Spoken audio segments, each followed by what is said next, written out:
Hi, this is Bob Smith, formerly of Pro Wrestling Illustrated magazine. We're giving our staff announcer the night off tonight because of a very special edition of the podcast tonight. It's the first ever Outdated Wrestling Hour list. We're calling it the Outdated Wrestling Hour 1970s 100. A look back with fondness and gratitude to many of the top wrestling stars of the 1970s, that wild decade.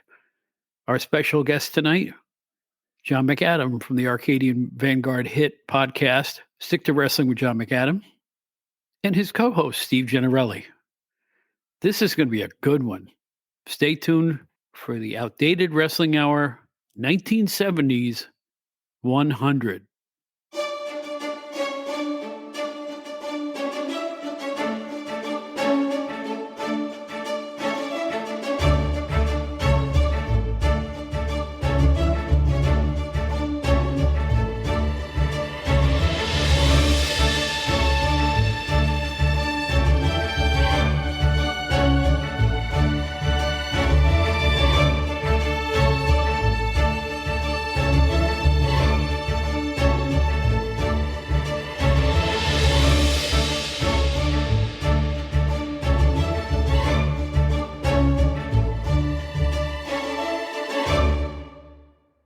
So,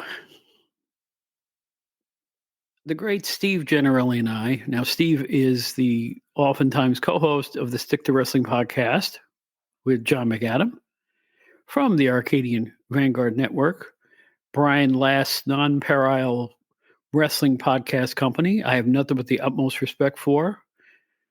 Brian, you're the best. I don't care what anybody says. Cherry on top of the cake, my friend. Anyway, so we're kibitzing on Facebook, messaging each other.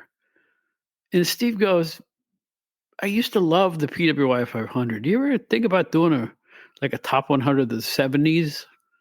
And I went, boing. You bet I would like to do that. So Steve and I decide we're going to do a show just like that. Before you know it, I don't know how this happened. John McAdam contacts us and says, I want in on this. And I'll tell you what, I can't think, and I'm serious, I cannot think, other than maybe Bill Apter, of two other people I'd rather have doing this with me. So we all made up our own top 100s. We're going to read them all to you. And then at the end, I'm going to announce the official one, which is a conglomerate of all three, using, the math and a point system that we came up with. Actually, Steve came up with it. Yeah, Steve's a great booker. John is right. Steve came up with this whole concept. I have to thank him for this show. This is his concept, and I'm proud to give him 100% credit for coming up with it. This is just great. So enough of my yakking. It's going to be a look back at, I hope, a whole bunch of stars we're going to pay tribute to right now, and I mean tribute. The 1970s was a fantastic decade for professional wrestling. Don't let the historians fool you, meaning the newbies. Wrestling was red hot in the 1970s. You had the ultra-violent Detroit Federation. You had the smooth as silk, less violent, but every bit as exciting East Coast with the WWF and other organizations. You had the NWA running all over the country. You had Vern Gagne on top with the AWA. And yes, the AWA was as successful as everyone else. No question about it. You had Florida. You had Alabama. You had Memphis. You had Canada. Just go on and on down the list, all over the United States. Independents to majors, things were rocking in the 1970s. And I also happen to like 70s rock the best too, so what can I tell you? So I'm going to take a little break here. We're going to do a little commercial announcement, and then Steve Gennarelli, John McAdam, and I will get started on this in-depth look at the 1970s wrestling scene. This will be one of the greatest shows I ever did. I guarantee you that.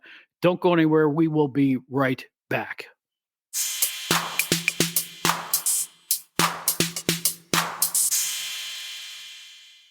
Ladies and gentlemen, Wrestling Fans International Association is back. That's right, the premier fan club association of the 1970s and 1980s has been revived and is back in business. Join today. It's free at thewfia.org. That's thewfia.org. You can also join us on Facebook at facebook.com/groups/WFIA 1969.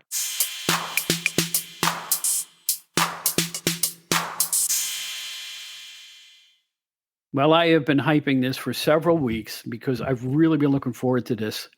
One of these two gentlemen came up with this idea. I will be honest about this. I didn't think of this. I have with us, and I'm honored to have him, two of the people from Stick to Wrestling with John McAdam. First of all, John McAdam. John, welcome to my meager little podcast. How you doing? My maiden voyage on your podcast, Bob. It's great to be here. Well, we'll have to get you on for another show for another topic sometime soon. But welcome. I've been a big fan of your show forever, and this is the goods right here. I'm really looking forward to the show. Well, thank you. I'm as outdated as it gets, so I'll fit right in.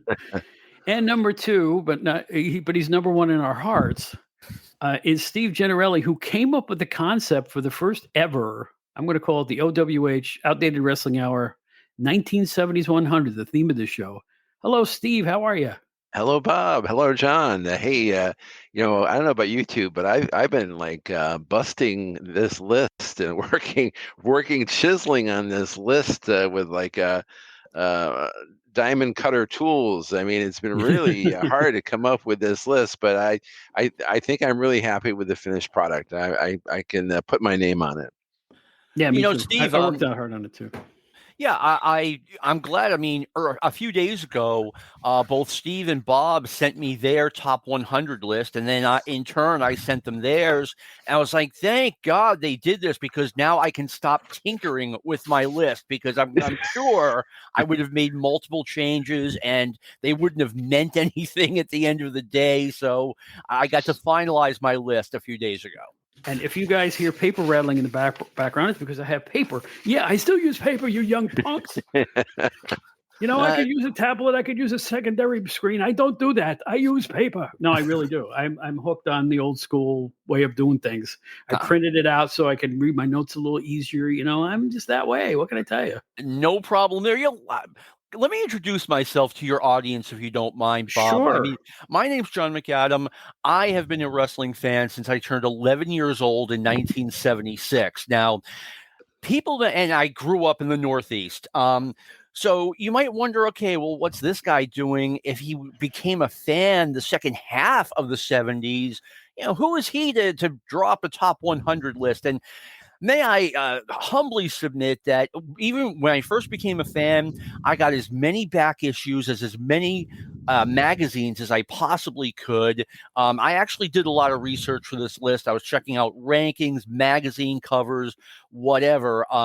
So, I mean, I feel pretty prepared. I feel like I've done a good job, and I put some effort into this. I'm sure you have, just like you do your own great show. So I had no doubt about that. Steve, hype yourself a little bit before we get started, too.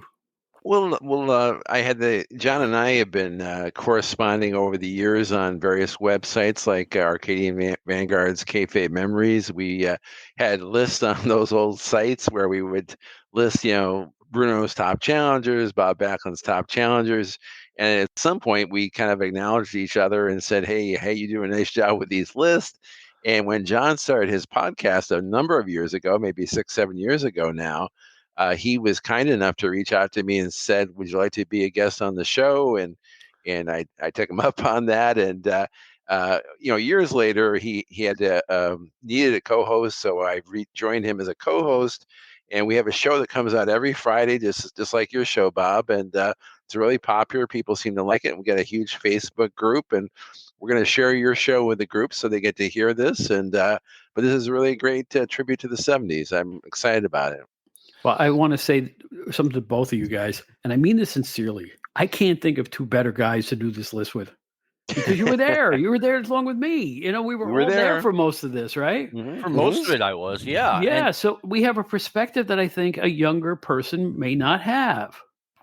There you go. And I really hope more than anything, more than someone who is in their 50s or 60s, I hope someone in their teens or 20s listens to this and really enjoys it and gets a historical perspective. Let me tell you how I did this, guys. I didn't just put out, numbers. I ranked all of the wrestlers in tiers, and the tiers were a legit contender for number one, and there were three guys. Legit contenders for the top 5, top 10, and then top 25. Then there are guys who need to be in the top 100, guys who should be in the top 100, and guys that could be in the top 100. No one in the could-be's made it. A few guys in the could-be's didn't make it. Steve, how'd you do your list? Well, I got all the names first on paper, and then the tricky part was maneuvering them up or down and shifting them. And the one thing that I wanted to say is my list, in my opinion, is broken down into 3 categories. The top 30 are all kind of like no-brainers, people that should be at the very top. The middle are all great, stars of the 70s who belong there. And then the last third, I would say, are a combination of the stars of the 80s who maybe just got their feet wet in the 70s, or stars from the 60s who were just finishing up in the early 70s. So that's kind of what makes up my list.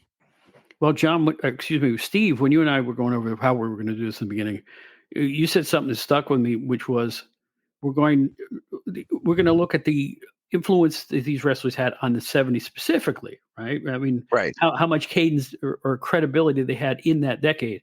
I kept that in mind when I compiled my list. There was quite a few names of big stars that I left off my list because they were either huge in the 60s and finishing up or starting out. I don't think, let's say on my list, Randy Savage didn't make it. He was working in the 70s. Right. But he was still a raw rookie at that point. He was in Detroit and stuff like that. Sure. His star didn't really take off until 3-4 years later. So the way I look at it, I kind of kept it my list is very 70s centric. But Good. I think everybody on my list is important. And, the fun part will be when I have to sit down and we'll tabulate the final top 100 of the 70s. And that'll be the official list that we all 3 came up with. And go ahead, I'm John. sorry, Steve, go ahead. Well, I just wanted to add that I know we got some of our Arcadian Vanguard people listening, like Vandal Drummond. I wanted to say that if anybody got short shrift on this list, it was probably going to be the tag team guys, at least in my opinion. On my list, you're not going to see guys like the High Flyers. You're not going to see Gordman and Black Goliath or her Great Goliath. A lot of the tag team wrestlers did not make this list because in the 70s, there were so many great single stars. They really dominated and they really were good headliners. And I didn't want to short shrift them on the case of a tag team guy who may not have been a big box office guy. Well, what I was going to say, Steve, is I based it on 3 things. Number one, how big a push you got. It's the wrestling business. If you're not portrayed as a star, you're not a star. How big a draw you were reputed to be, and work rate was factored in. I also tried very hard not to overemphasize the guys from the late 70s who I'm more familiar with, or guys from the WWF who I'm more familiar with, but I also did not try to overcompensate. So I'm hoping I'm walking that line, doing that balance thing. Also, my list is guys only who are primarily wrestling in the United States. I did not include guys who primarily were in Japan or in Mexico. However, if you are a Bruiser Brody type and you did a lot in Japan, I counted that. I did not ignore it. And we'll talk more about that as we go on. Very good. Very good. Now, before we get started, I have one question. Where's George Goulas on your list, guys? Number 101. Oh. As they used to say in Billboard, just bubbling under. There you go. There you go. Wow. I'm glad you guys laughed at George Goulas joke. That's great. All right. Why don't we get started with this? Fans, strap in, get your popcorn bowl, get your beer, get your hot chocolate, whatever you like. This will take a little time, but I think it's going to be worth every second of it. So why don't we start with John? John, you're going to go backwards from 100, right? Yes, I am. And you know what? I'll even do more than that. The guys, I have 15 guys who just barely did not make the list. Robert Fuller, George Becker, Danny Hodge, Masa Saito, Chavo Guerrero, Bobby Shane, Cowboy Bob Kelly, Tully Blanchard, Toro Tanaka, Dino Bravo, Killer Carl Cox, Jesse Ventura, Bill Ramos, Thunderbolt Patterson, and Dominic DiNucci all just missed. So 100 through 91, number 100, I had Bulldog Brower. Number 99, I had Pampero Firpo. Number 98, I had Angelo Mosca Sr. Number 97, I had Bobby Duncombe Sr. Number 96, I had David Von Erich. Number 95, Peter Maivia. Number 94, Steve Kern. Number 93, Swede Hansen, who had an interesting 70s. He was big early in the decade and then came up to New York at the end of it and did very little in the middle. Buddy Colt was my number 92, and the Great Mephisto was my number 91. Interesting. Very good start. Okay, Steve, how about you? My number 100, luscious John Valiant for all of his box office as a tag team wrestler. Number 99, King Kong Angelo Mosca. Number 98, Ricky the Dragon Steamboat. Number 97, Paul Orndorff. Number 96, a huge star in Portland, Dutch Savage. Number 95, and this is a tribute to Howard Baum of Arcadian Vanguard, Cyclone Negro, who was a huge star in Florida. Number 94, one of John's favorites, Gino Hernandez. Number 93, the late Moondog Lonnie Main. Number 92, from the WWF, Tony Gurria. Number 91, the Mongolian Stomper. And number 90, Killer Carl Cox. Very good. Okay. Mine's a little different. You see, all three lists are going to be a little different. It would be boring if they weren't. That's right. My number 100 is Jerry Briscoe, brother of the world champ. Number 99 is Rufus R. Jones, who was a big star about the middle of that decade, as was number 98, Tony Marino, the former Batman, who was a big star in Detroit. Number 97 is a wrestler who I think was just the drizzling shits, but he was somehow a star from the 50s till about 1990. Brute Bernard in number 97. Number 96, Don Morocco, just getting his feet wet. Number 95 was either Lars Anderson or Larry Heineme, whichever one you prefer. Number 94, Mr. Fuji, who did a little more solo in the decade than he gets credit for, but he was best known as a tag team guy. 93 was Rick Steamboat, who already had a bunch of championships in the 70s. 92, Paul Jones, pretty much a face in that decade. 91, the hated Bull Ramos. And number 90, who would have rated much higher except for tragedy striking in, Johnny Valentine. I have Ricky Steamboat far higher than either of you. I thought I know he started in 1975, but by 1977 he was a huge star. I believe he won the United States title in Crockett in 1977. So a bit of a discrepancy there. Yeah, sure. But you know what? Once we level off these three, I think we're going to have a very interesting list. And speaking of the list, John, we're going to go from 89 to 80, I guess. I have Jim Brunzell at number 90, the Mongolian Stomper at number 89, Moondog Maine at number 88, Johnny Valiant at number 87, Gorilla Monsoon at number 86, Bob Roop at number 85, Joe LeDuc at number 84, Kevin Von Erich at number 83, Killer Carl Cox, who it turns out I do have him on here. I had him out of there, but he's 82, and Roddy Piper is number 81. And Steve talked about a little bit about the tag team guys. I did include them. As you can see, I've got Johnny Valiant and Jim Brunzell, who were primarily tag team guys. I mean, they had a big role in their promotion. Yeah, I despite what I said at the very beginning, I did have John Valiant at 100 just because they were huge in the magazines. They were huge on the East Coast, and they were big in other territories too, Yes. AWA, WWA. But yeah, he wasn't a great wrestler, but he was definitely a great personality. He was a big star. Mm-hmm. All right, All right. Steve, Well, Well, Go I'm for up. it, buddy. So Mhm. this is my next group. Number 89, the huge Ron Fuller. Number 88, Ted DiBiase. Number 87, Jimmy Snuka. Number 86, Don Morocco. Number 85, about the best wrestler you're going to find on either list of 3 lists, Bob Orton Jr. Number 84, the underrated Bob Armstrong. Number 83, the mass superstar. Number 82, Joe LeDuc.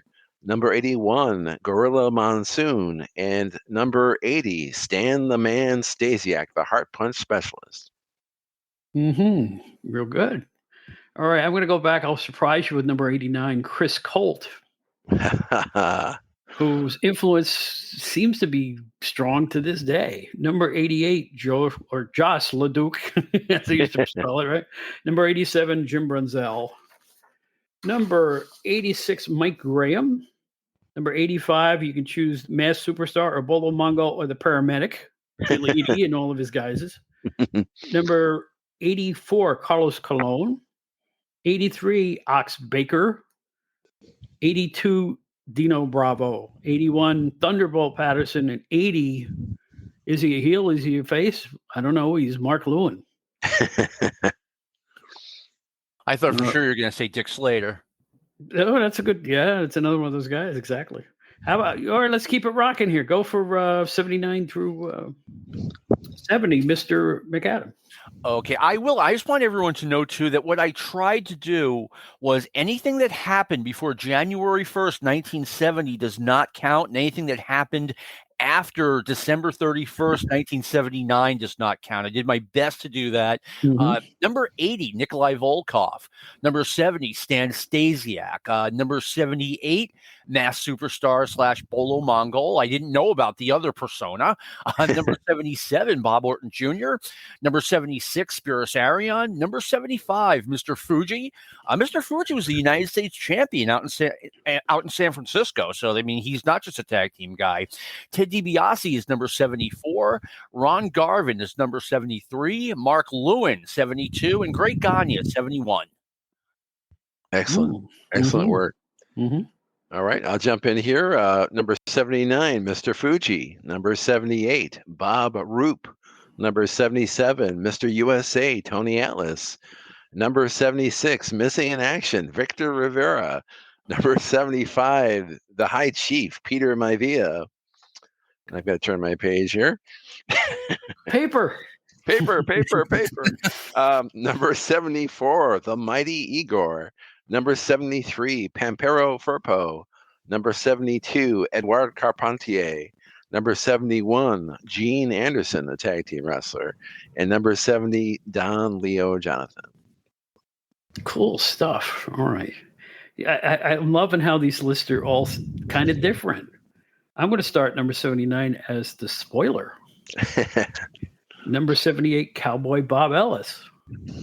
Number 77, the father of the legends, Angelo Poffo. Number 76, Gene Anderson. 75, Larry Hennig. A lot of dads here. Right? Number 74, Waldo Von Erich. 73, and way up in esteem. We'll talk about this afterwards. Chavo Guerrero Sr. 72, take your pick. The Stomper, Guy Mitchell, Jerry Valiant, Dr. X. All the same guy. 71, I don't know if this made anybody else's list, but I thought he was awesome and he was working. Bobby Heenan. And number 70, Mr. Portland himself, Dutch Savage. Wow.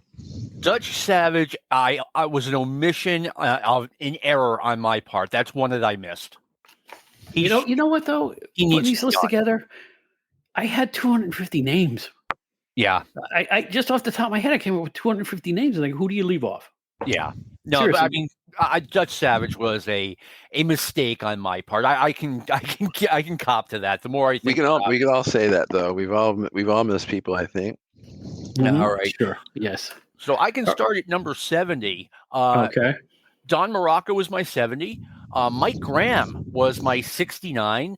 Haystack Calhoun was really winding down by the end of the decade, but he was a big attraction throughout.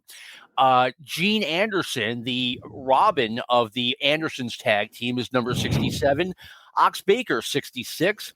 Dick Slater, 65. Blackjack Lanza, number 64, based not only on the success of the Blackjacks tag team, but he got a big push in Georgia in 1979. Ron Fuller, 63.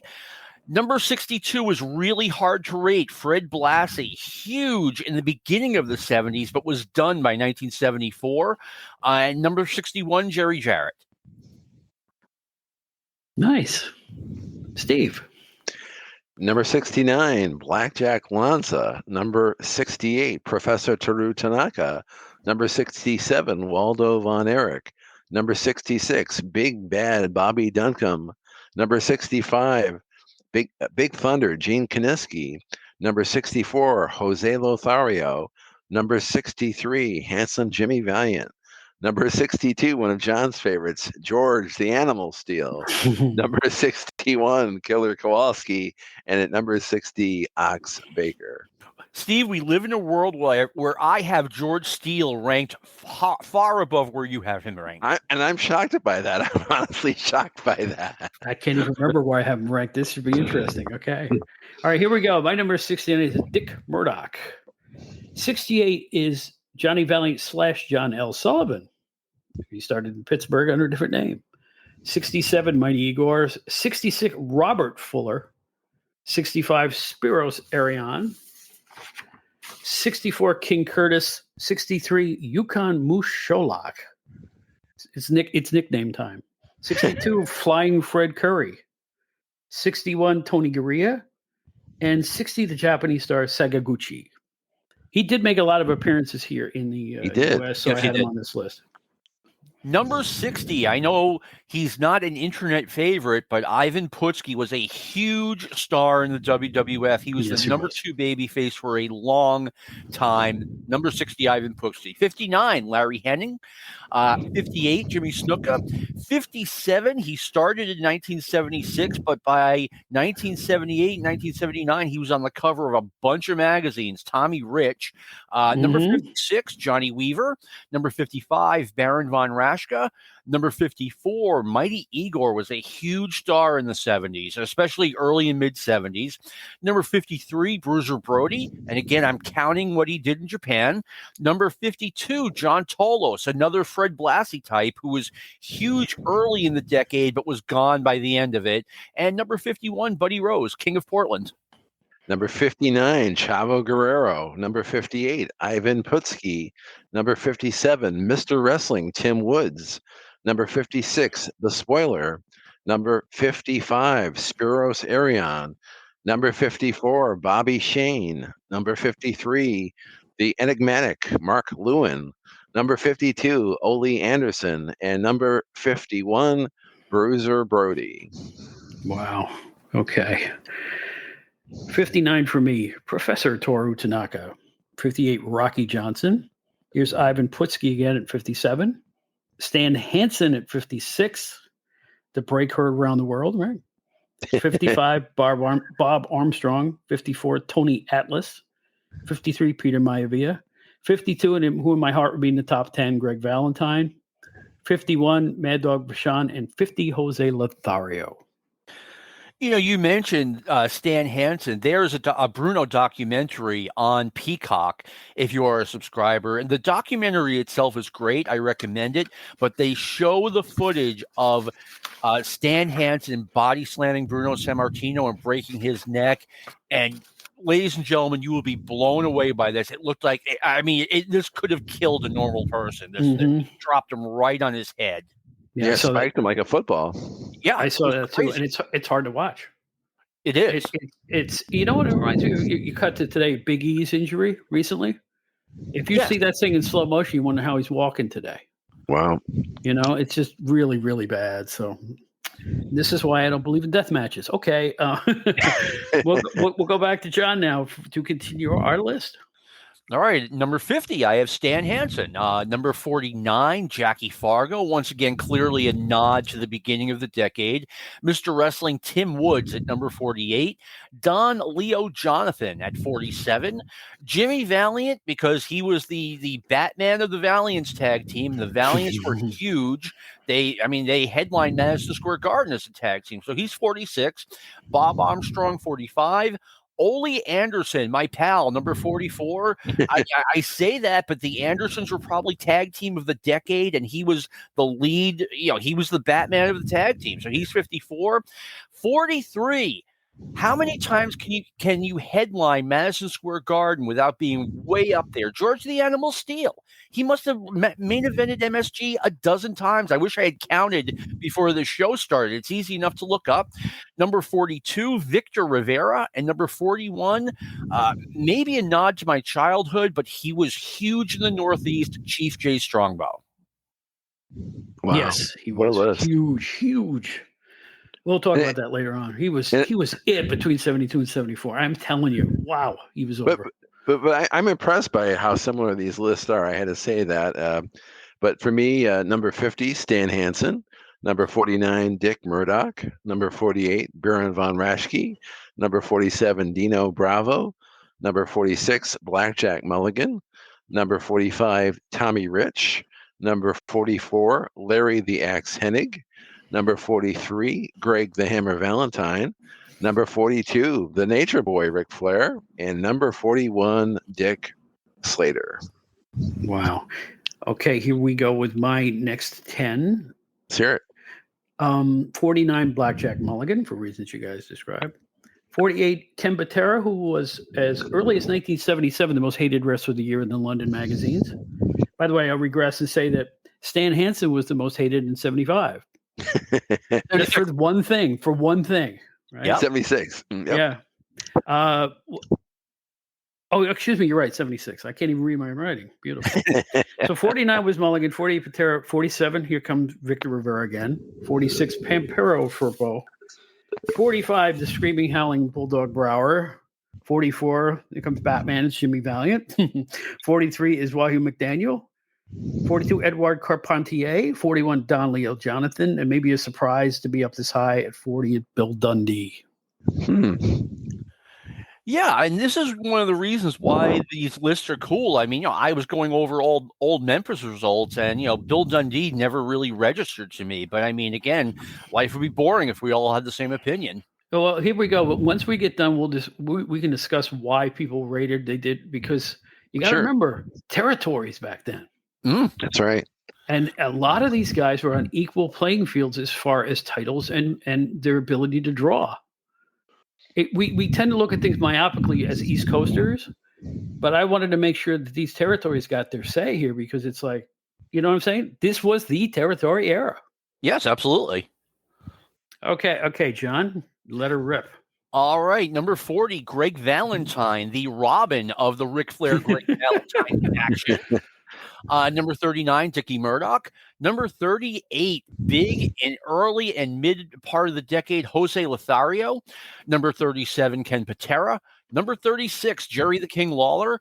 Number 35, Johnny Valentine. That's a heck of a high rating for a guy who stopped wrestling at the end of 1975.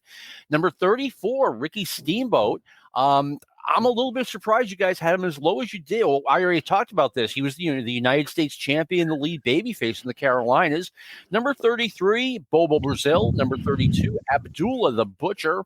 And number 31, Ray the Crippler Stevens. Excellent list. Mm-hmm.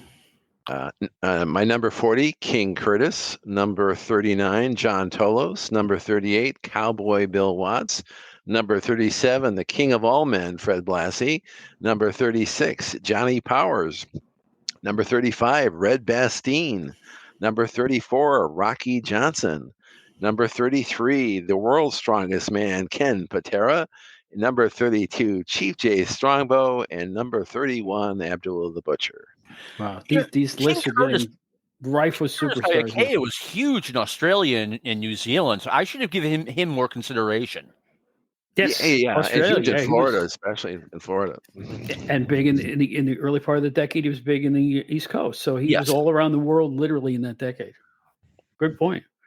All right, here we go with my. And as I'm looking at my list, here come all the legends. It's all legends. From this point It on. is legends, yes. 39 Billy Robinson, 38 John Tolos, 37 Ray Stevens, 36. I had to really think about this one, but Haystacks Calhoun, considering that number 35 is Ric Flair. That's funny. Right. It doesn't even sound Two right. more polar opposite wrestlers. No. 34 was Fritz von Erich, 33 Gorilla Monsoon, 32 a still vibrant Killer Kowalski, 31 Stan Stasiak, and 30 a personal favorite Pat Patterson. Excellent list. All right, Yeah, John? these are really good lists, guys. Congratulations. My number 30 is Mr. Wrestling 2. Number 29, Pat Patterson. Number 28, Mad Dog Vachon. Number 27, Paul Jones, primarily as Mid-Atlantic babyface, who had a great heel turn in 1978. Killer Kowalski, number 26. Number 25, Cowboy Bill Watts. Number 24, Crusher Lasowski. Number 23, Ernie Ladd. Number 22, Rocky Johnson.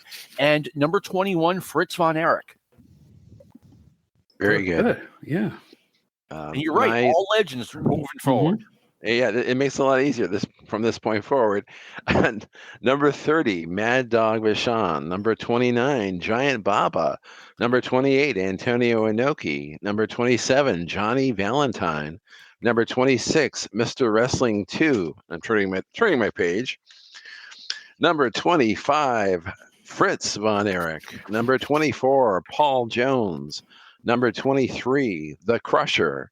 Number 22, Ray Stevens. And number 21, the world's most dangerous man, Dick the Bruiser. Now, let me throw this in. You ranked Baba and Inoki in the top 20s, which is... it makes a little bit of sense if you're just going by the United States only. I mean, Inoki had the big match against Muhammad Ali. He made appearances in the NWF, was it, in Buffalo, Cleveland? Yeah, yes. The Johnny Powers promotion. And Baba obviously did things on the West Coast. But to me, if I did not rank either of them, but if I were to rank either of them, like if I didn't have that, okay, you have to be based in the United States rule, Inoki would be either number 2, 3, or 4, and Baba would definitely be, I don't want to say definitely top 10, definitely top 15 for me. Yeah, wait a minute or two. You know what? Definitely top 10. Yeah. Okay, Steve. Am I due up? Am I up? I believe Bob is up. Oh, I'm up. I'm sorry. Here's what I consider the most controversial member of my list at 29, the fabulous Moolah. That is controversial. Utterly dominated women's wrestling, supplied all the women wrestlers. Say what you want about her personally. She had a giant reach in the wrestling world. I had to put her on this list. I did not include her because I think it's just kind of a mix of apples and oranges, but it's definitely an interesting selection. I went on a car ride with Moolah in the car, and I thought, I mean, all allegations aside, she was funny. I enjoyed her. She was a funny old broad. I'll tell you what, everybody loved hanging with her. I know that much. That's for sure. Yeah. All right, so that was, and 28 is another probably too high for most people's face, but I'm looking at his influence behind the scenes for 2 major deals, and that was Johnny Powers from Canada. Oh, very good. 27, Mil Mascaras. 26, here he is, George the Animal Steel. 25, Ivan Koloff. 24, The Crusher. Whoops, I'm still fiddling around with papers here. 23, Chief J. Strongbow. 22, Pedro Morales. And 21, Dory Funk Jr. Excellent list. May I share my Johnny Powers anecdote? I'd love to hear this. Sure. This is like the first time I ever watched wrestling. It is my last night living in New York. The next day, I'm getting on a plane and I'm flying to Providence. I'm going to live in North Attleboro, Massachusetts for a while. And one of my cousins came. Well, my parents were going to a party and saying goodbye. and one of my cousins was babysitting me, and it's midnight, and he's like, okay, do you want to go to bed or you want to watch wrestling? Well, what 10-year-old is going to say, oh, I want to go to bed? So I really didn't know what this stuff was. I knew what boxing was. I figured, okay, this was like boxing, except, they're wrestling. And Johnny Powers is wrestling, and Bulldog Brower comes out of nowhere and starts hitting him in the head with a chair. I was like, this is crazy. Can you imagine, Ken Norton running in the ring and hitting Muhammad Ali with the chair, or Johnny Bench running out of the dugout and hitting Tom Seaver with a chair? I was blown away by this. And yeah, Johnny Powers should have been on my list. No, I'll tell you, those guys John, they had a huge influence on me too, both those guys. I just, they were two of the first wrestlers I ever saw in my life. So, once you see that when you're young, it sticks with you. Yeah, for sure. And the next day, the movers show up, and I start talking to them like, hey, are you guys going to see Johnny Powers against Bulldog Brower? And they're like, yeah, we're going. And we start talking wrestling with these guys. My parents are like, what's going on here? Good memories. All right, who's up now? I believe I am. Let's hear it. Okay, now we're in the top 20, so we're near the tip of the iceberg. Number 20, Blackjack Mulligan, huge star in the Mid-Atlantic area, and once again, the Batman of the Blackjacks team. Ric Flair, number 19, from 1976 on, he was one of the top stars in the sport. Number 18, Dick the Bruiser. Yes, by 1979, hadn't gone away, but he was getting older, but early mid-decade, he was one of the top guys. Number 17, Ivan Koloff. Number 16, Wahoo McDaniel. Number 15, Billy Robinson. Number 14, and here's one that I'd like to change. Mil Mascaras is probably a little bit high at 14. Yes, he was a big star in Los Angeles, Houston, had his run against superstar Billy Graham, and was on the cover of the magazines all the time. But I think I overrated that magazine's aspect. So I'm not saying he's a bad pick at 14, but he might be a little bit high. If you leave out his IWA World Championship, true, it adds to that luster a little bit. So I can see why that may have added, a little sheen to that. Maybe in the back of my mind, in my subconscious, I was thinking about the IWA World Championship, which still holds to this day. Number 13, Bob Backlund. Number 12, Terry Funk. And number 11, The Sheik. Nice. Well, on my list, you're going to hear a lot of the same names that John just wrote off, but number 20, Bobo Brazil. Number 19, Wahoo McDaniel. Number 18, Ivan Koloff. Number 17, the Big Cat, Ernie Ladd. Number 16, Billy Robinson. Number 15, Pat Patterson. Number 14, Pedro Morales. Number 13, Mil Mascaras. So, John, you put him in a good place. Number 12, Bob Backlund. And number 11, Harley Race. Very good. Okay. I'm going to start at 20 with the little tadpole Jerry Lawler at that point. 19, Mr. Wrestling 2. We'll talk about that later. 18, Ernie Ladd. 17, Antonio Inoki. 16, Bobo Brazil. 15, Jack Briscoe. 14, Dick the Bruiser. 13, Blassie, and I want to debate that later too. 12, Bob Backlund. And number 11, and tough to leave him out of the top 10, Nick Bockwinkel. Wow. Here we are. We're at the top 10 now. This is it. Rarefied air. Mm-hmm. And everyone in the top 10, I think, except for number 1, obviously, maybe could be argued higher, but I had number 10, Harley Race, won the NWA championship for real in February 1977. He had held it earlier in 1974, I believe, or 1975. And he was a top guy even when he didn't have the NWA championship. He was one of the biggest stars in Florida, biggest stars in St. Louis, one of the bigger stars in Florida, in Georgia, as well as Florida. So, and the Mid-Atlantic area too. So Harley wasn't just a guy who spent 3 of the years of this decade as NWA champion. Like, he was a big star throughout. John rated Harley at number 10. I rated Harley at number 11, so we're kind of neck and neck. My number 10 was Vern Gagne, who was rated very high. He was the AWA champion going back to, I think, the late like maybe 67 or so, and he would lose the title in, I think, late 75 to Nick Bockwinkel, but he would remain a top star in the AWA, and of course was the promoter of the AWA. So Bob, who do you have as your number 10? Terry Funk. Wow. The good guy, bad guy, NWA world champion, and one of the most realistic workers of all time. You can't forget those brawls in Japan where it was Abby and the Sheik against the Funk brothers. Just a legacy like few wrestlers have been able to achieve, and he's got to be in my top 10 for the 70s because he had his title run back when the NWA championship meant a whole lot. I saw Abdullah the Butcher and the Sheik against the Funks that I believe it was the 1977 match for the first time in 1987. And I was blown away. The match was 10 years old, and they were doing like such innovative stuff. And, now, you turn on an episode of ECW and you see all of that, but it was so ahead of its time. What a great match. I believe it's on YouTube if any of the listeners want to check that out. It is. And they got to check it out for sure. Okay. Here we go to number 9. My number 9 was Superstar Billy Graham.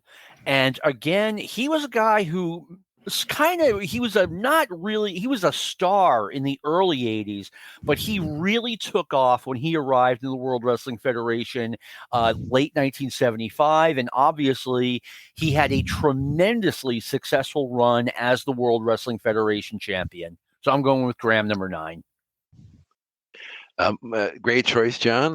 My number 9 is the aforementioned Terry Funk, who really brought a different style of championship to the NWA at that time. He was definitely outrageous, outlandish. He was really different than all the prior champions, like the classic style champion that Jack Briscoe was, and the old school champs that Dory Jr. and that Gene Kiniski were.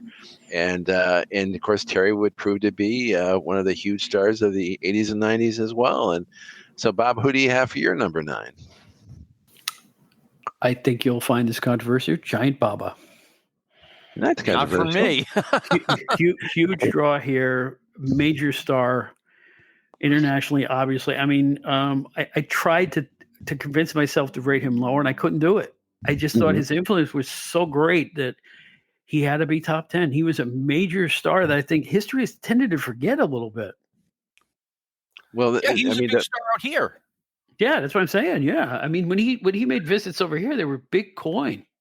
Yeah, and what he did with that promotion is incredible. I mean, people long for the days of All Japan for that era to come back, but I guess it's not going to come back. No, time does not move backward.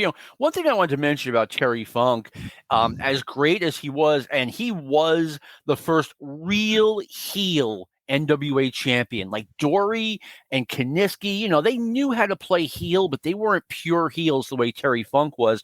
But I have to say this, Terry Funk's run with the NWA championship was considered not very successful. He wasn't a big draw.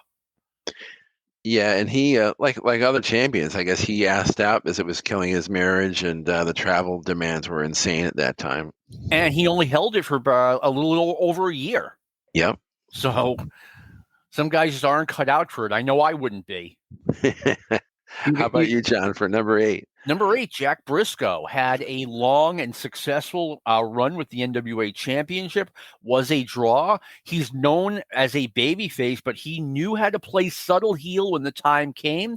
And once again, before he won the championship and after he lost the championship, he was still a major, major star in the game. One of the greatest in-ring performers ever.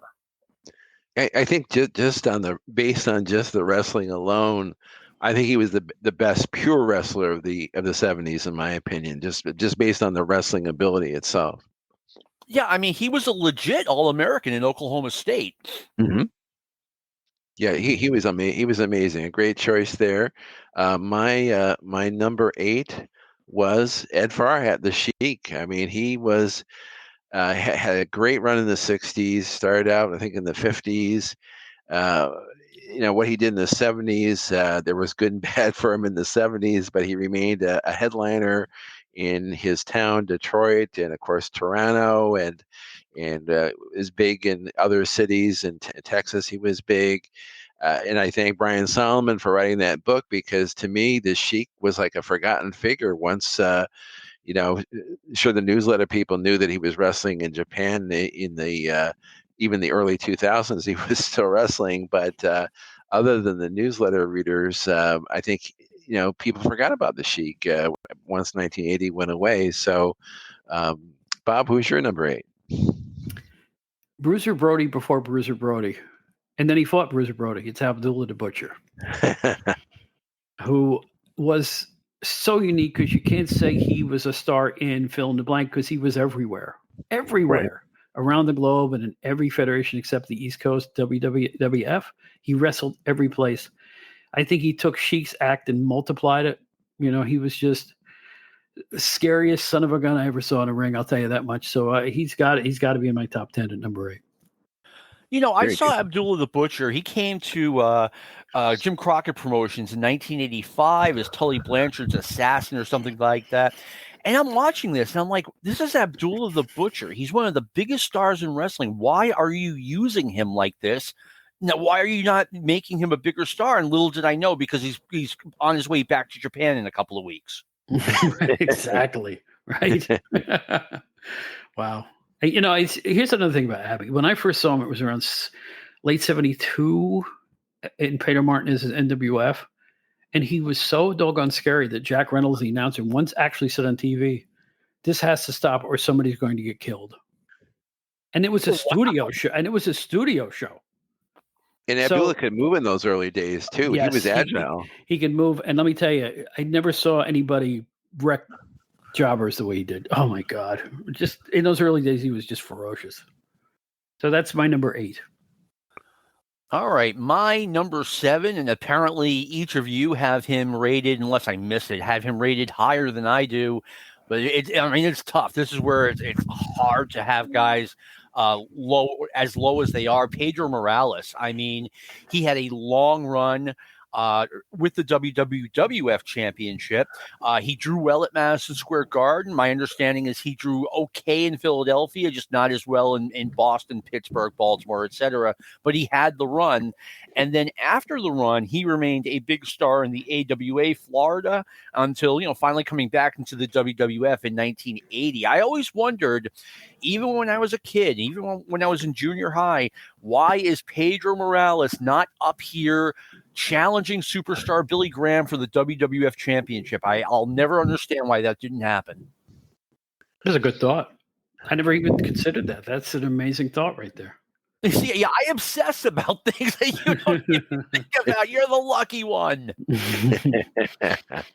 Well, my number 7 is the incomparable Nick Bockwinkel, who ended up being the AWA champion for the rest of the 70s after he beat Verne in the late 75. And I think he would hold it into 80 or 80. I think he lost the title to Verne again in 80 or 81, and Verne retired. 80. He retired with the belt. Verne did, but Nick's work is just so magnificent in the ring. His ring work is incredible. His interviews are very, very good. I mean, it's funny that a guy who could interview as well as he did had Bobby Heenan, the greatest mouthpiece of all time, too. So, I mean, people wonder, why was the AWA such a huge success? To have Bockwinkel and Heenan and the Heenan family at the top of the cards, you could see why. It was very, it may have been the Four Horsemen or the NWO of that era.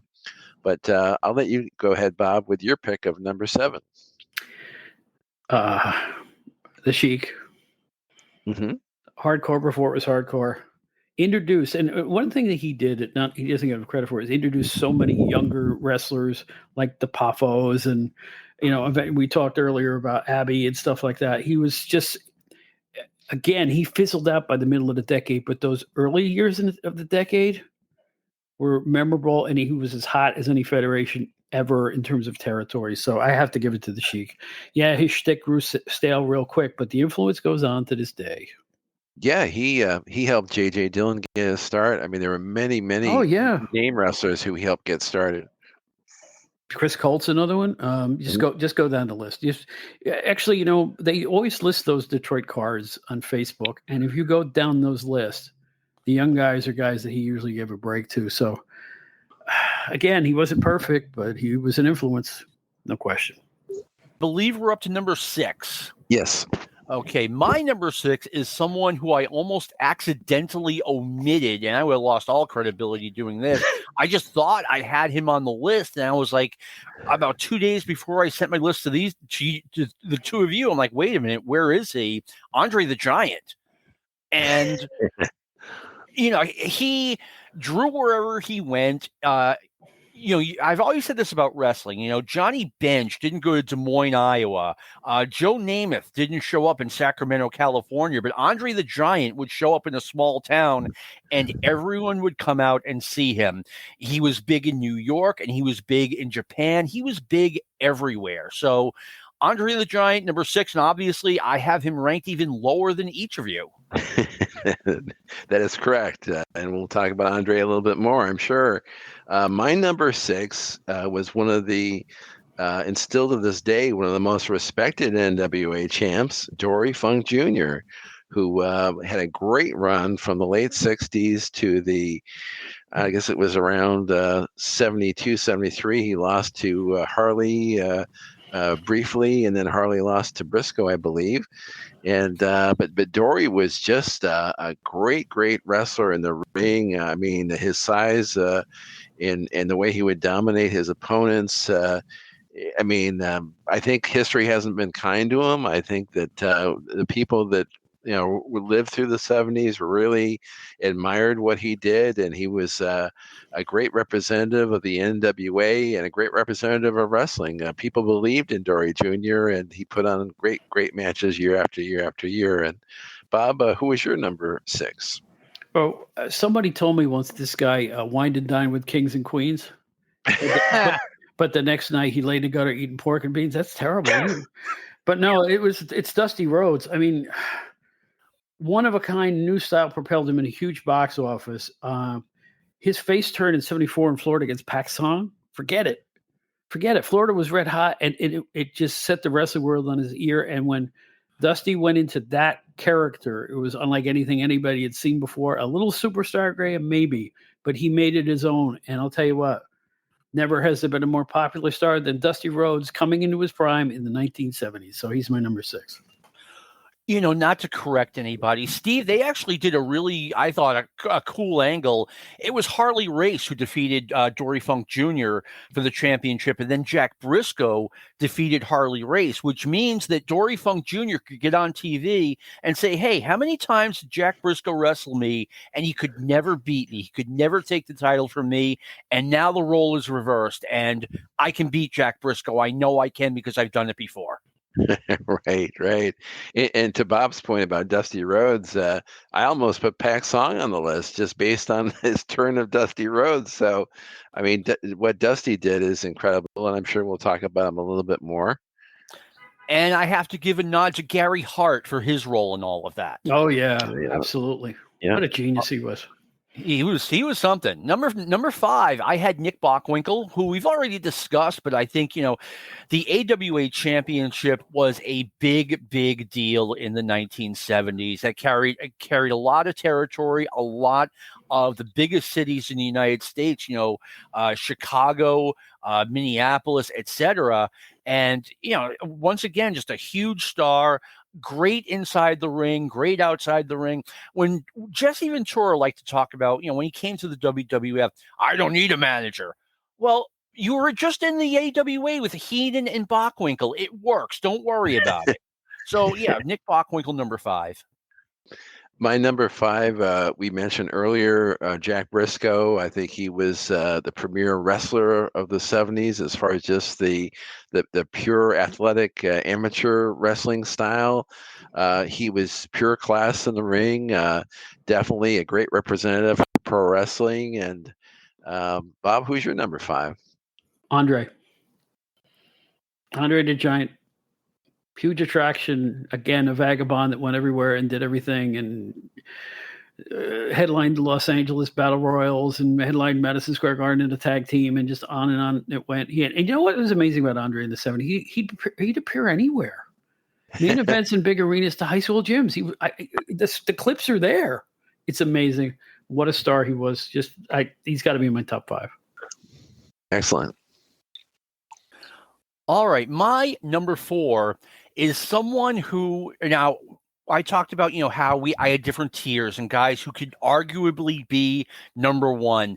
Dusty Rhodes to me is right outside of that. I had him in there and I said, no, I can't really rank him in the same range as the other 3 guys. But that's not a knock on Dusty. I mean, we talked about what a huge star he was in Florida. And at the same time as being a huge star in Florida, he was big in the Carolinas and big in Georgia. But wait, then he comes to the WWF and has that huge run against superstar Billy Graham.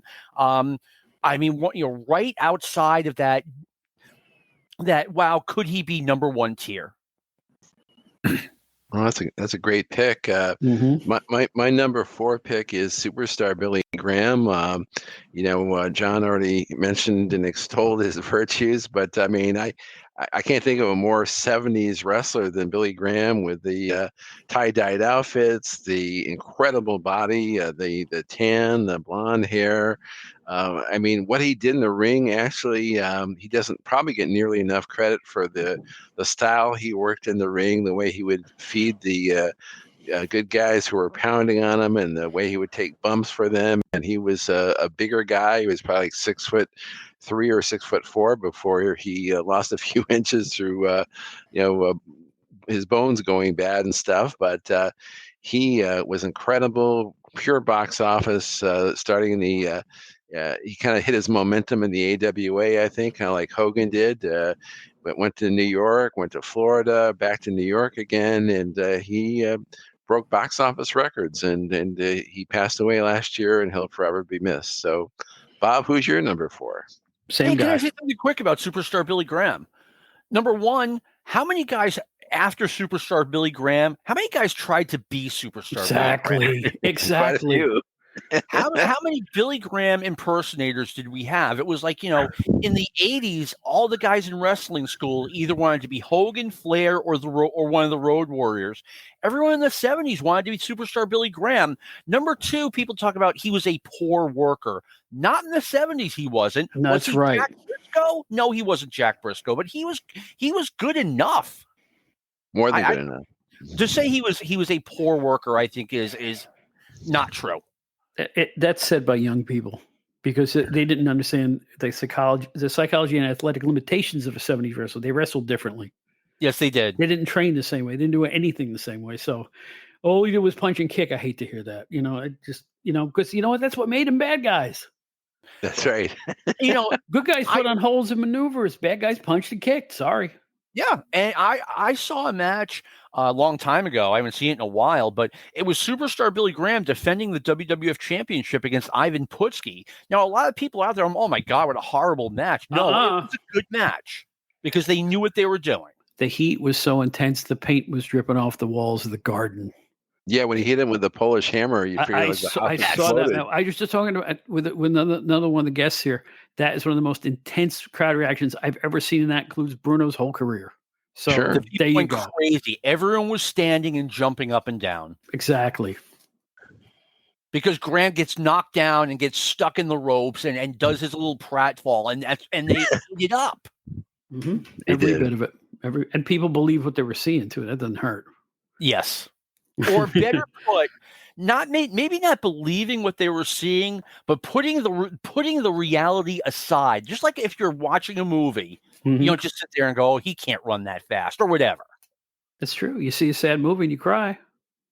Yes. Although it's not really happening, right? It's all make believe, but you still are affected by it, and that's good wrestling's the same thing. I went to Rocky IV the night it came out, and when Rocky got in that first punch against the Russian, the theater popped. And I'm not exaggerating. And I always use that as like my wrestling, comparison. Mm-hmm. That's a good one. Bob, Are we I think number you're up. 3? No, I think I did Graham, and are we back to John now for 3?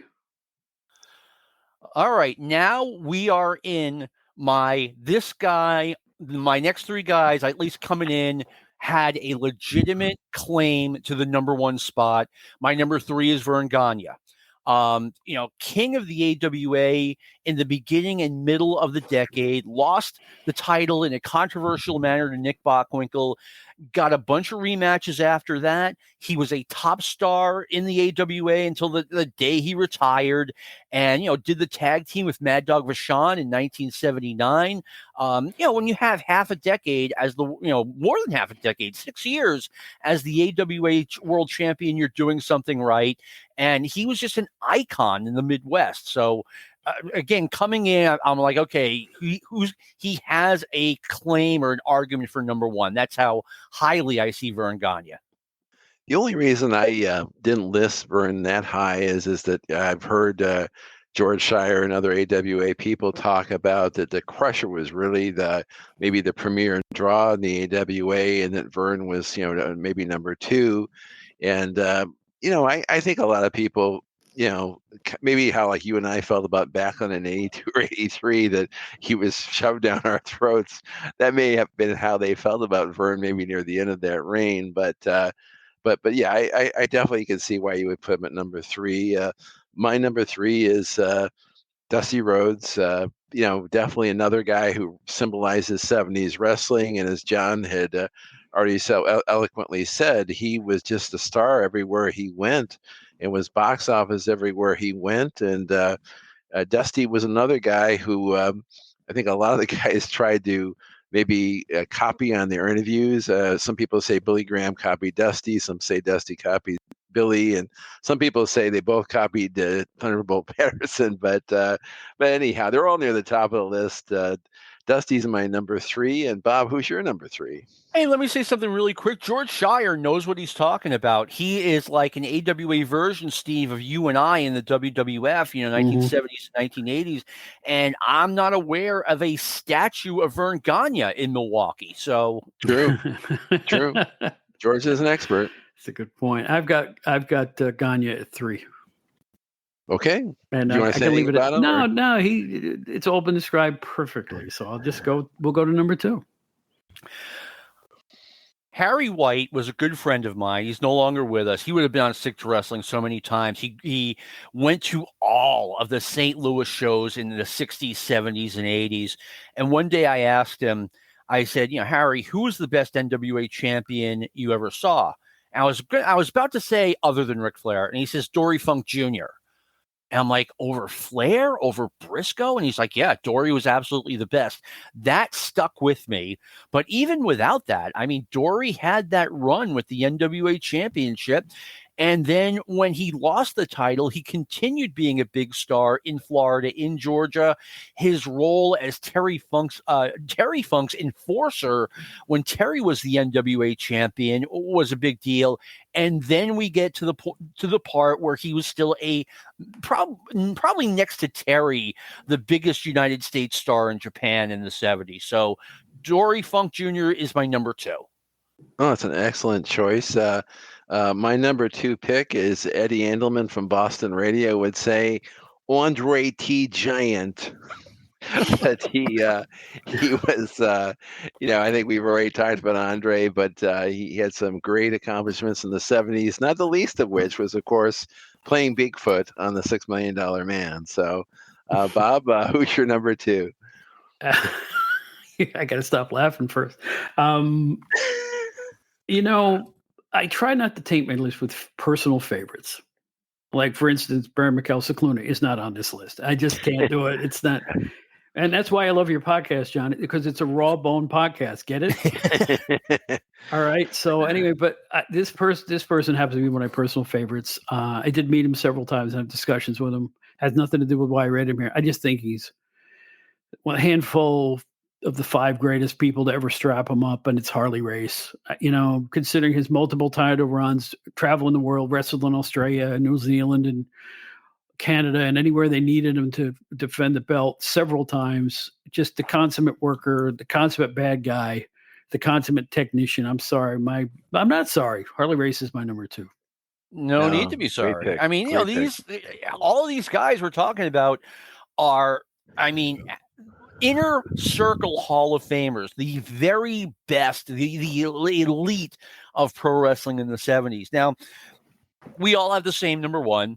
I talked about, okay, well, I'm going to have different tiers, like who really has an argument to be number 1. And it turned out at the end of the day, I had 2 different tiers. I had the Bruno Sammartino tier and the guys who have an argument to be number 1 if Bruno never existed. It's Bruno all the way. Tell us more, John. Tell us more.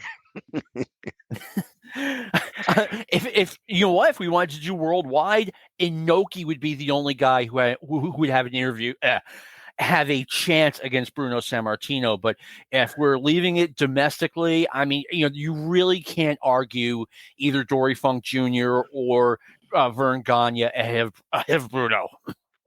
Well, I know as I do the podcast with John, I think Bruno is maybe his second favorite wrestler of all time after Ric Flair, I think. But with me, Bruno is my favorite. And, trying to be objective about this, I would say Bruno was probably the highest paid wrestler of the entire 70s from all of his appearances and cards and sellouts. And also, as far as the reaction that he got in the ring, I think that the fans were so connected to him, like as John Jantz said on your show, John, when Bruno lost the title, the fans were weeping, crying. I think fans were so connected to him. It was like almost like your sports team. When your sports team loses, you're devastated. You don't want to go to work. You call out sick. I think people were so invested in Bruno. You can't say that about other wrestlers. I think by the time Hogan came along, people were, going crazy for Hulk Hogan, but it was more like, hey, he's, the superhero. We're going to root for him. But it wasn't like he was family the way Bruno was. And I don't think Backlund ever had that connection either. Bruno had a family-like connection to people, and you didn't have to be Italian to feel that way. I think everybody felt that way about him. And Bob, tell us what you think about your number 1. The first time I ever in my life went to Madison Square Garden to see professional wrestling was in the later 70s because I was an upstate guy. I had no access to come down. I finally came down, and me and my best friend decided to spend the day just walking around Manhattan like everybody from out of town does. And I look inside a barber shop, just a regular old barber shop right in Midtown. I look at the guys getting their hand cut, and right next to the cash register is a signed photograph from Bruno Sammartino. And I'm like, they really love him around here, don't they? And then I discovered more and more about him and got all the tapes I could get my hands on it and read about him. Let's face it, he was the biggest star in the biggest city, in the biggest area for the longest time. He set a standard for what a world champion should look like, act like, walk like, talk like. I just think he was the perfect man for the perfect role at the perfect time. He was the 70s biggest star, Bruno Sammartino. What can I tell you? He just had it. He had it. People loved him like he was a member of their families. I've never seen devotion. You could talk about you could talk about Hulkamania. You could talk about what's going on now. No wrestler was ever as beloved as Bruno Sammartino. I rest my case. A couple of Sammartino anecdotes, okay?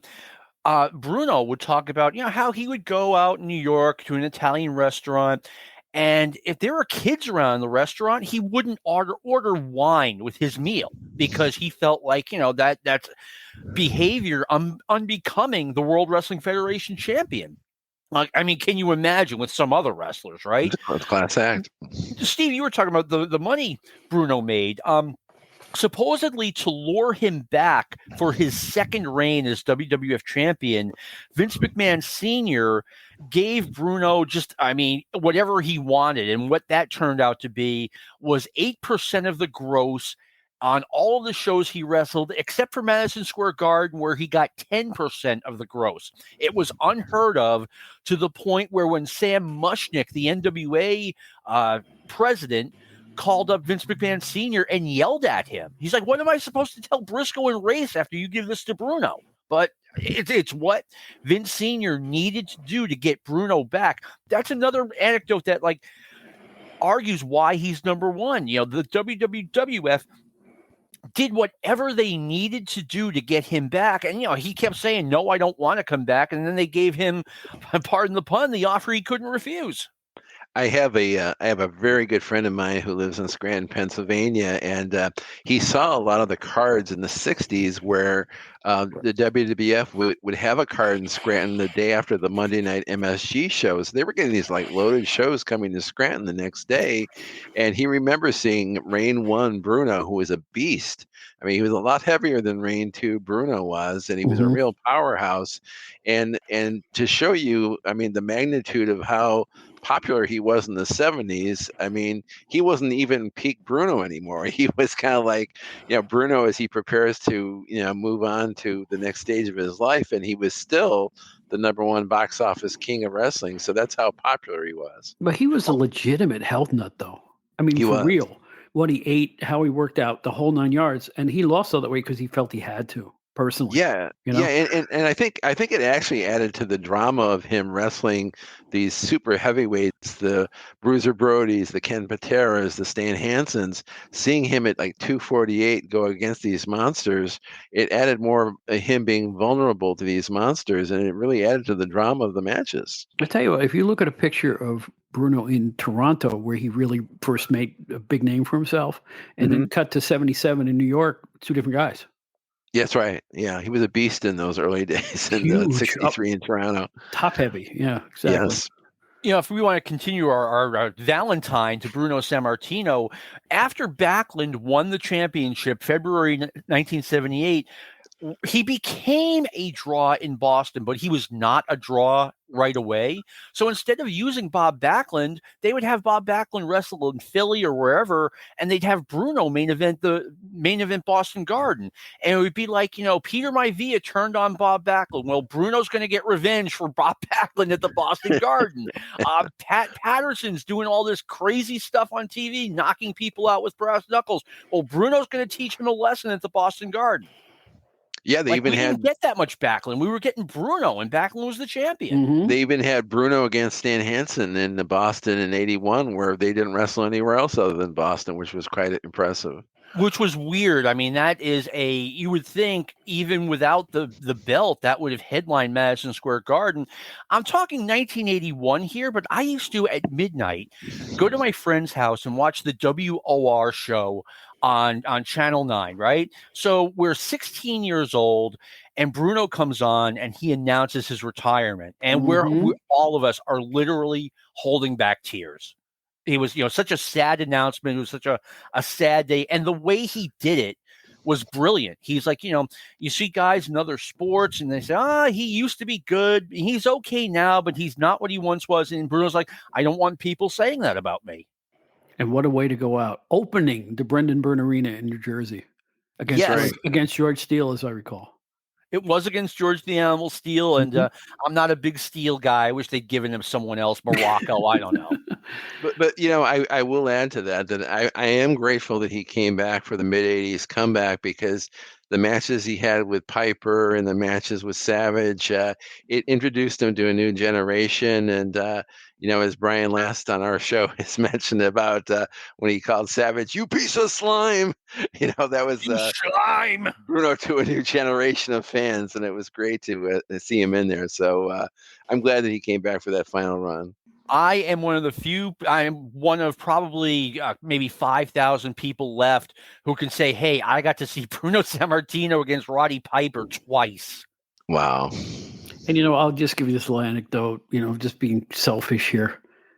My first column ever in PWI was a picture of me with my arms outstretched, holding Bruno Sammartino and Larry Zbyszko apart from each other as they began to argue in a dressing room.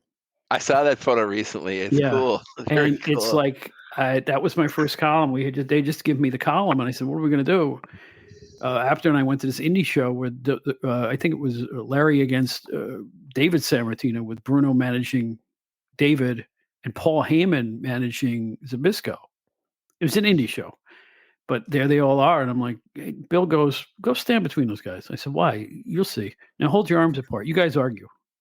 And they all went, "Oh yeah, okay." And we had a little mini angle for the magazines. How can I not be proud of that? Very nice. And 2 out of 3 of us at least have seen Bruno Sammartino Jr. or David Sammartino against Larry Zbyszko live at an indie show. Oh, who's you saw that too? Yeah, I saw it in 1982 right here in Nashua. It was Killer Kowalski's old promotion that he was doing. And every time I had gone to wrestling, whether it had been in a high school or Jack Ritchie's Sports Arena or the Boston Garden, the place was full. And the front row wasn't even full for this show. It was just a phenomenal flop. Wow. People didn't know what they missed, right? Well, I'll tell you what, guys, this has been a blast. Now, we are not finished. Well, first of all, before we do give our goodbyes here, let's debate a few of these things amongst each other. John and Steve both had Fred Blassie listed way lower than I did. Let me explain why I had him up so high. That 71 feud against Tolos to set box office records? Mm-hmm. Really? I mean, that was such a big deal in wrestling at that point. It was unheard of what those guys did. Not to mention national publicity for a match in Los Angeles. No, like the Joe Bishop variety show and stuff like that. No, I agree with you. I mean, I rated him 37, and I felt like, 30. I thought like 37 was high enough for somebody who basically retired in 74. That's how I felt about it. Well, that's true. Yeah, I went after Los Angeles. He kept going to Japan back and forth through about 75 as well. Mm-hmm. And then he had his late WWF run in 72 to about end of 73, if it was even the end of 73. But I thought the way he started the decade was so monumental. Yes. Well, and such a capper to an amazing career that I couldn't rate it lower. I just thought it was the end of a Legends.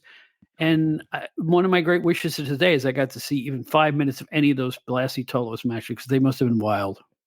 There's a great picture on the internet of from WrestleMania 10 backstage, because Burt Reynolds, I think, was the timekeeper or the ring announcer, and there's a picture of Burt Reynolds down on bended knee kissing the ring of Fred Blassie, because Blassie was the king of men. He was the king of LA when Burt was probably doing Deliverance or one of those movies. Fred Blassie, I mean, I actually went to cagematch.net to see, okay, when exactly did Fred Blassie stop wrestling? He stopped wrestling in the middle of 1974, and I took that into consideration. Like, he had one match in 1975 and then another match in 1985 against Albano.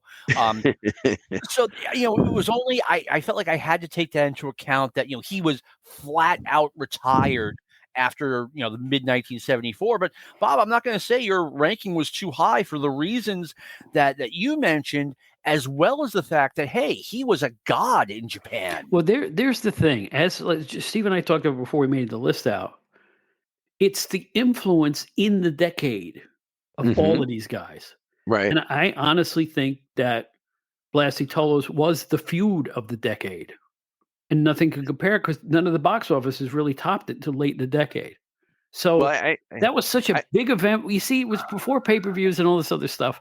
You had to weigh it against what else was going on, and that blew all the rest of the territories away completely. At least at that time period, and that was, I think, 71. To be honest with you, but it was 71. But people talk about Blassie Tolos to this day. I don't know what else to say about that, other than that his influence. He was a manager at 75 with Nikolai Volkov starting out in the WWF, and his influence continued to, be there. He just wasn't working anymore because his knees were shot to hell. And he Well, was I had a old, guy. too. He was in his 50s. He was in his mid-50s when he retired. Yeah. Well, I had a guy that I listed a lot higher than either of you did. I had Johnny Valentine at 27, and the reason I had him up so high like that, and he retired in 75 after that plane crash. Um, so the reason I had him so high, we had Todd Goss on Stick to Wrestling. Todd is like the expert on Mid-Atlantic wrestling, and he told us on the show that what Johnny Valentine against Wahoo McDaniel was the premier feud in Mid-Atlantic wrestling, and in his opinion, it was far superior to anything Flair did after that, or the other big names that would come after that. So they were game changers in the Carolinas, and that's why I had Johnny Valentine so high. Johnny Valentine, and I hope people take this the right way. So intense, and he made everything look real. He was not Right. fooling around. He was not. This was not kid stuff. He Yeah. was very intense in the ring, and had to be a huge influence. And yeah, I agree. It's one of those questions where you to put him. If some guys, like I said, he was done halfway through the decade and all this other stuff. Where do you put some of these guys? Who do you leave off? I told Steve, John, I had 250, 260 names written down. And I'm like, what do I do? It's like, how do you? I think though, once we get into we tabulate this final, I think we came up with a pretty doggone list. I think it's I pretty can't wait to read accurate. that. I think it's pretty accurate. I really do. Steve, respectfully, Tony Atlas like 20 spots ahead of Ricky Steamboat. They started right around the same time. And, Steamboat was the United States champion. He got the big matches against Harley Race. He had the big feud with Ric Flair. I just don't think Tony Atlas, and I love Tony Atlas. I think, he easily could have been on my top 100. But, I mean, I just can't see that one. Yeah, and I don't mind. I don't mind saying I hit a bad golf shot on that one because he. I mean, some of those choices near the end, I think you could kind of flip flop anybody like in that bottom 30, but. Oh yeah, I'll call that one a bunker shot there. Just a bad call on my point. And that's the thing, to me, there's a big difference, a big gap between number 1 and number 2 on my list. Okay. There's a big gap from number 3 to number 4, number 60 to number 70. I could have put the names in a hat. Right. Right. There's just not that much difference. I'm going to go back to Steamboat for a second. I had him at 93. Yeah, I need to yell at you too. But here's the thing. His first singles title, which was the NWTV title, was in 77, as the decade was, kind of late. He did win a couple of regional titles in there as well. It's just that, again, I was looking at it from the overall scheme, and what was his greatest decade? And it was the 80s for sure. Oh yeah. So it's again, and to have him 5 spots from Brute Bernard, I mean, it's like, and I had to put Brute Bernard on the list because I'm telling you what, he was still headlining territories throughout the decade. He was popular. Oh God, he was. He's one guy who I never understand how he got over even in the 50s. He's just terrible funny. act, just lame. Yeah, I agree. Ricky Steamboat, I mean, you mentioned, I'm saying this for the benefit of the audience. You guys know this.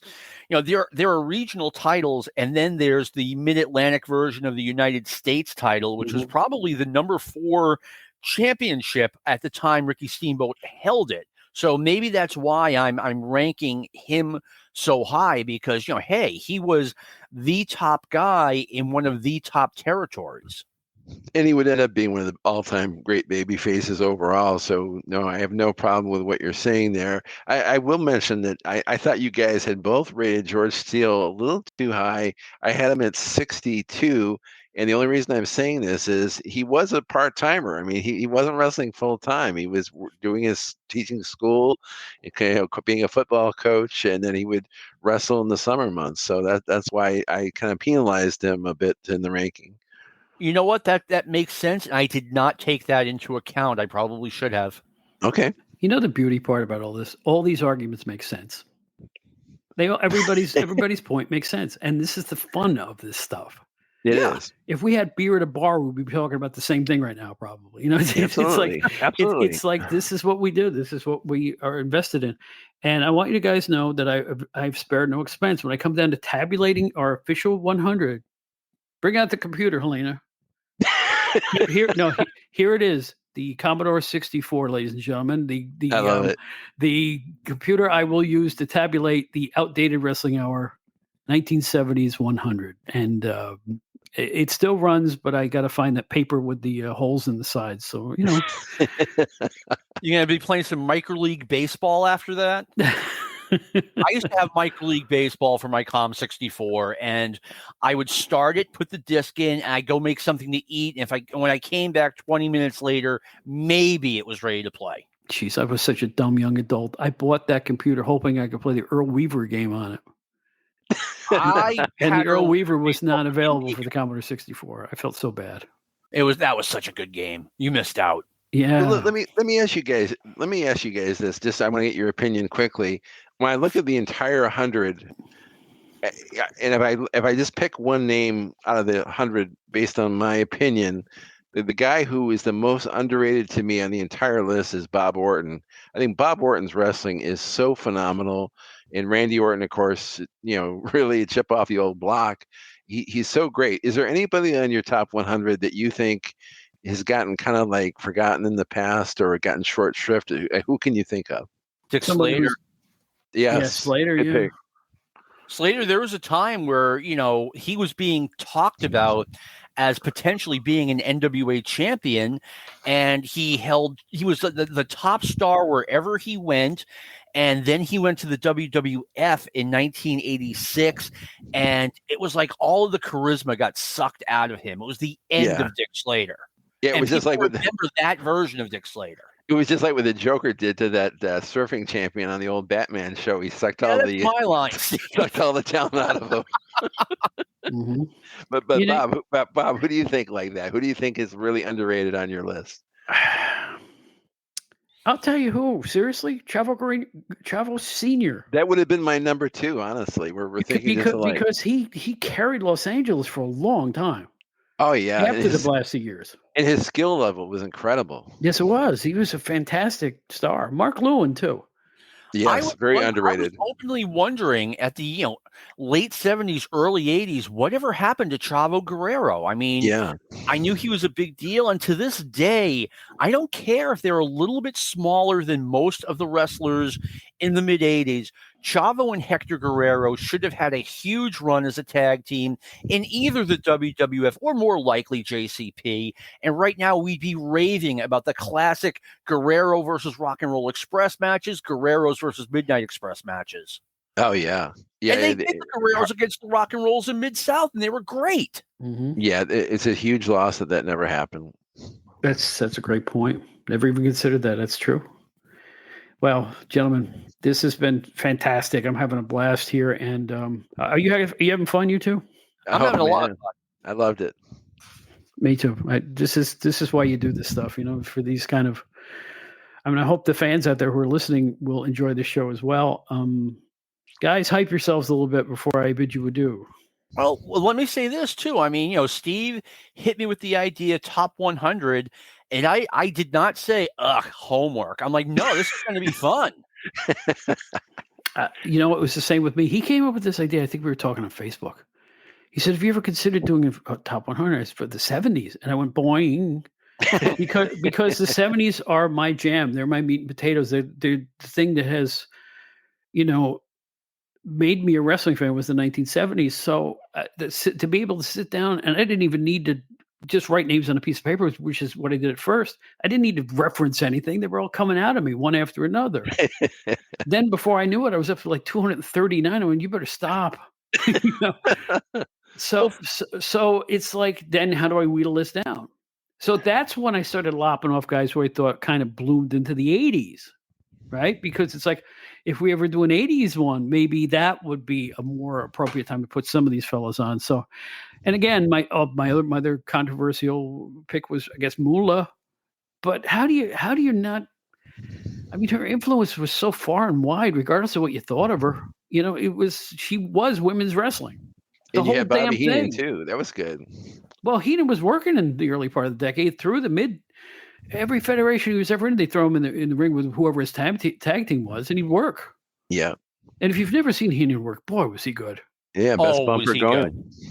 good? My counterpoint on Moolah is, when we would go to the Boston Garden in the 80s and the women's match came out, I mean, we had people, including myself, sprinting to the bathroom because we all knew that's where everyone was going.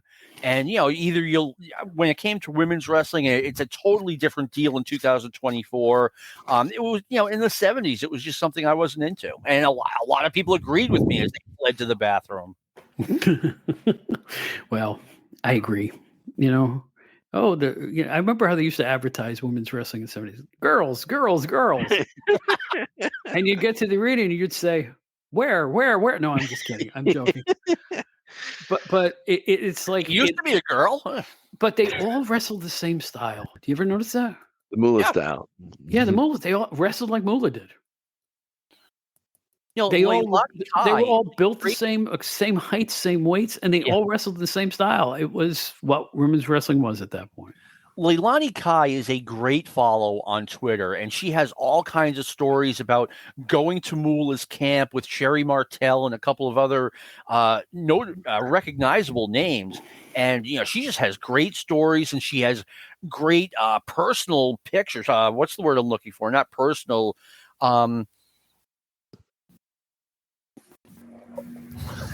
Like pictures in real life. You know what I'm saying? Not like candid photos. That was her candid photo. She has a great collection. So there's my plug to Leilani Kai. She's a great follow. If you enjoyed me on this podcast, and if you enjoyed Steve on this podcast, we do Stick to Wrestling every week. Steve's on more than 50% of the time now, but he's not on 100%. I'm on 100% of the time. We're up to 290 something episodes, and I hope you check it out. I hope you enjoy it. Steve and I have been doing a deep dive into the national expansion that started in earnest 40 years ago, and, we lived through it and we experienced it, and we can tell you all about the changes and how drastically the WWF changed from 1983 to 1984. That's not all we do. We just had Bob on the show. It was a fantastic show. And we did a mailbag show on WWF 1984 that just came out yesterday, as a matter of fact. So, like I said, I want you to think it's all WWF 1984. It's all kinds of stuff. But check it out. I think you'll enjoy it. Oh, they're going to definitely enjoy it. And Steve, you got anything to say, kid? No, I'm just grateful to be here with both of you guys. Thank you for allowing us to plug Stick to Wrestling, Bob. And thank you, Bob. we loved having you on our show. It was one of the most popular shows we've done in a long, long time. And I hope your listeners to the Outdated Wrestling podcast, I hope they really love this venture back into the 70s, because I know the three of us really did. Well, I was going to say, I hope they enjoy listening to it as much as we enjoyed recording it. Well, allow me this before we go. The third week in January was my greatest week as a podcaster, because I got to be on Stick for Wrestling, first of all. And it's an Arcadian Vanguard show, best of the bunch other than Jim Cornette. You don't rate them. They're all good.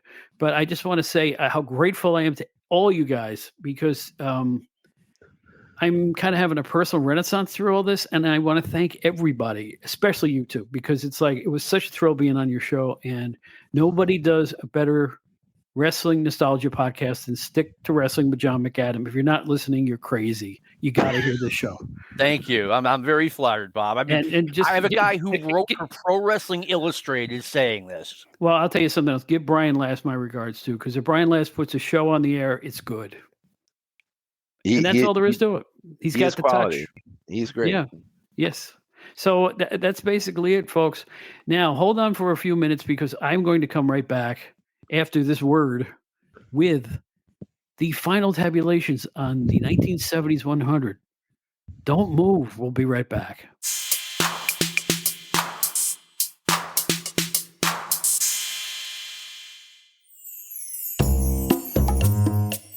And so here we go. The official Outdated Wrestling Hour, 1970s 100, read from number 100 to 1. Let me tell you something. We had so many people that we talked about on this show that didn't make the top 100. I had another list of 150 wrestlers, all of whom deserve to be on this list. The 1970s were stacked with some of the greatest wrestlers you'll ever see. It's a shame we couldn't do 500. I mean that. We could have. I'm telling you, we could have. So anyway, I think to even make this list is just a tribute to everybody that's on it. And I mean that sincerely. This was the decade that got me into professional wrestling, the 1970s, and I look back at it with such fondness. I know there's a bunch of you, as old as I am, listening, to feel the same way about it. And if you're younger, I hope you learn from this show and go back and get some videotape and watch a lot of these great stars in action. So here we go. The official 1970s 100 in ascending order. Here we go. Number 100, Greg Gagne. Number 99, Killer Carl Cox. Number 98, Robert Fuller. Number 97, Gene Kiniski. Number 96, Jerry Jarrett. Number 95, Dutch Savage. Number 94, Sega Segaguchi. Number 93, Professor Toru Tanaka. Number 92, Bob Roop. Number 91, Ted DiBiase. Number 90, Bob Orton Jr.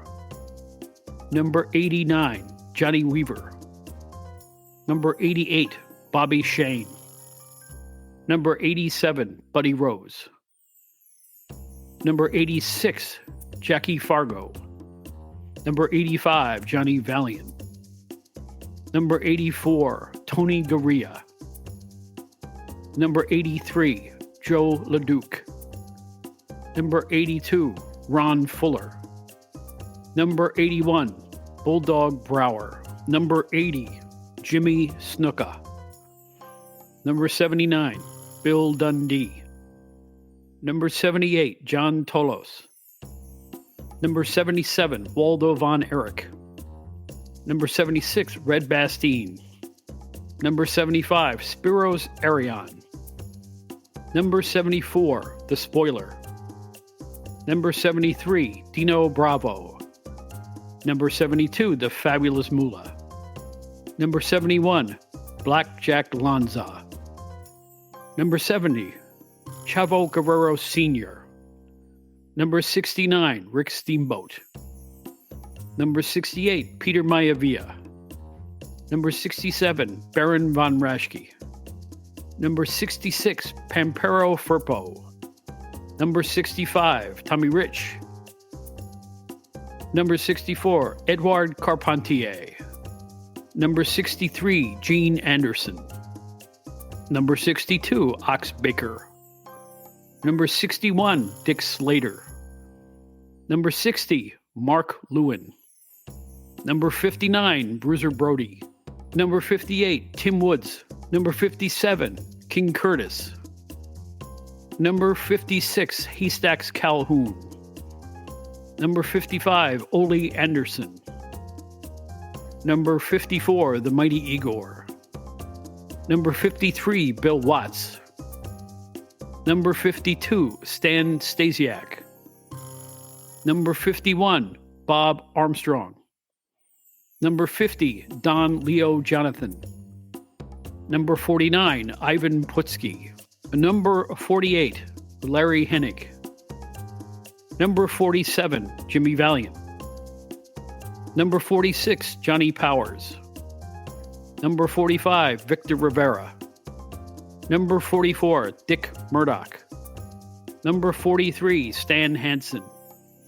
Number 42, Jerry Lawler. Number 41, Jose Lothario. Number 40, Johnny Valentine. Number 39, Antonio Inoki. Number 38, Wahoo McDaniel. Number 37, Paul Jones. Number 36, George Steele. Number 35, Giant Baba. Number 34, Dick the Bruiser. Number 33, Greg Valentine. Number 32, Ken Patera. Number 31, Killer Kowalski. Number 30, Blackjack Mulligan. Number 29, Rocky Johnson. Number 28, Fred Blassie. Number 27, Ray Stevens. Number 26, Mad Dog Vachon. Number 25, Ric Flair. Number 24, Chief J. Strongbow. Number 23, Fritz Von Erich. Number 22, Mr. Wrestling 2. Number 21, Pat Patterson. And now the top 20 of the 1970s. Number 20, Abdullah the Butcher. Number 19, The Crusher. Number 18, Billy Robinson. Number 17, Bobo Brazil. Number 16, Ernie Ladd. Number 15, Ivan Koloff. Number 14, Mil Mascaras. Number 13, Pedro Morales. Number 12, Bob Backlund. Number 11, Harley Race. Number 10, Terry Funk. Number 9, Dory Funk Jr. Number 8, Jack Briscoe. Number 7, Nick Bockwinkel. Number 6, Superstar Billy Graham. Number 5, The Sheik.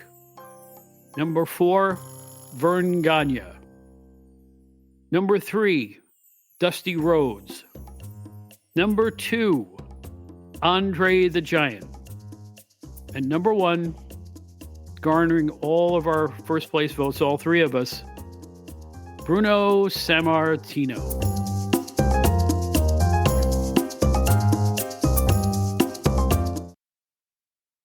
There you have it. I don't think there were any surprises about who number 1 was. Do you disagree with anything about this list? Do me a favor, write to us. outdatedwrestling@gmail.com. That's outdatedwrestling@gmail.com. Or find me on Facebook. I'm Bob Smith and I'm singing with BB King on my page. Very easy to do. Either way, feel free to message me if you have any comments about this, and we will read them on the air, provided you don't curse or act stupid. All right? So there you go. Our theme song is usually Hold On a Sec by Brian Teo. We had a special theme for this. We'll get back to Brian's theme with our next edition. Our website, Outdated Wrestling Hour. Buzzsprout. .com, where you can listen to every single one of our shows. We're also on every podcast app you can think of, Spotify and Samsung News and this and that, and Google Podcasts, which is about to go the way of the dodo, and you just name it, Apple Podcasts or iTunes. Just go down the list. We're everywhere you can find a podcast, everywhere. Podbay, Podbean, all of them. Listen Notes. You ever hear that? I love Podbay. Podbay is a great wrestling podcast site. You got to check that out. And you can find me on Facebook, like I said, and that's about it for now. I'm going to cut this edition ending short because I think you've heard enough. I know I've done enough work on this one, I'll tell you that much. Thank you, Steve Gennarelli. Thank you, John McAdam. Thank all of you for listening and being so loyal to this program, for going into our second year now. This has been a blast. This has been as much fun. And I can tell you right now, this is probably one of my 3 favorite podcasts to put together. This is the goods. This was a blast. We hope you agree. We really do. Please come back and see us. Peace and love and serenity to everybody out there. Think of others. Feels good when you do it. We'll see you next week.